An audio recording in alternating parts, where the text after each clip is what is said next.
Hi guys, this is Prabhakaran. Welcome to my YouTube channel, Echoes of Prabhu. நான் ஆஸ்திரேலியாவில் சிட்னிலேருந்து vlog பண்ணுறேன். So time இப்போ 2 மணி ஆகுது. Photo ஷூட்டுக்காக milk பீச்சுக்கு போகலான்னு பிளான் பண்ணிருக்கோம். ஸோ போகிற வழியில் ட்ரெயின் ஏறிட்டு கண்டினியூ பண்ணுறேன். ட்ரெயின் ஏறியாச்சு. இப்போ நம்ம டவுன் ஹால் போயிட்டு டவுன் ஹால்லேருந்து நம்ம ஒரு பஸ் ஏறணும். பார்ப்போம். போகிற வழியில் எதனா இன்ட்ரெஸ்டிங்காக இருந்தால் சொல்கிறேன். இன்றைக்கி என்னென்னு தெரியல, ட்ராக் ஒர்க்குன்னு நினைக்கிறேன். ட்ரெயின் எல்லாமே ரொம்ப ரஷ்ஷாக இருக்குது. ஸோ பெரமேட்டாலேருந்து ட்ரெயின் ஏரியாச்சு. ஹாரிஸ்பர்க் ஸ்டேஷன் வந்தாச்சு. நெக்ஸ்ட்டு டவுன் ஹால் இறங்கிட்டு டவுன் ஹால்லேருந்து நம்ம ஒரு பஸ் மாறணும். டவுன் ஹால் இறங்கிட்டு கண்டினியூ பண்ணுறேன். டவுன் ஹால் வந்தாச்சு. டவுன் ஹால்லேருந்து பாப்புல்ஸ் பஸ் ஏறணும். பஸ்ஸு தான் தேடிட்டு இருக்கோம். நல்லா ஏரியா நல்லா வைப்பாக இருக்குது, ஜாலியாக பூரா ஓடிக்கிட்டு இருக்காங்க. பாப்பா எவ்வளோ நேரம் என்னன்னு தெரியல, வெயில் அடிச்சிட்டு இருந்துச்சு. திடீர்னு நல்லா ஜில்லுன்னு இருக்கு. மேபி மழை வரலாம். தண்டர்ஸ்டார்ம் வார்னிங் வேற கொடுத்துருக்காங்க. Let's see.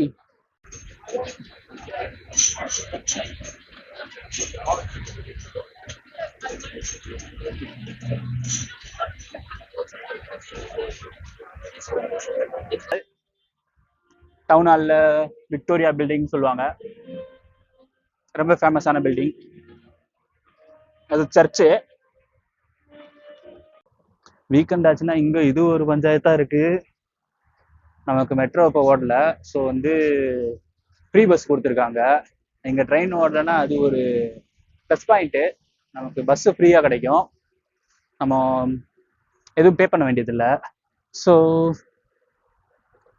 நெக்ஸ்ட் பார்ப்போம். நெக்ஸ்ட்டு பஸ் ஏறி போகிறதுக்குள்ளே என்ன பண்ணுறதுன்னு தெரில. Let's see. இங்கே கார் இல்லாமல் ஒன்றுமே பண்ண முடியாது. வந்துருச்சு, வேற போகிறோம். சும்மா நார்மலாக ஒரு பீச்சுக்கு போகணுன்னா எவ்வளோ கஷ்டப்பட வேண்டியதாக இருக்குது பாருங்க. எவ்வளோ பெரிய மலை மேலே ஏறணும் தெரியுமா?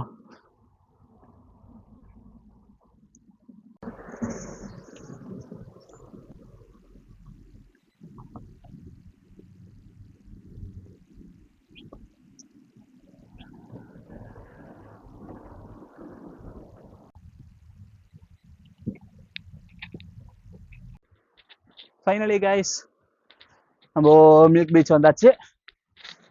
இப்போ இங்கே கொஞ்சம் ஃபோட்டோஸ் வீடியோஸ் எடுக்கிறத எடுத்துட்டு நம்ம நெக்ஸ்ட்டு பார்ப்போம். ஒரு மாதிரி குவைட்டாக அமைதியாக நல்லா இருக்கு இந்த பீச்சு.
பாய்.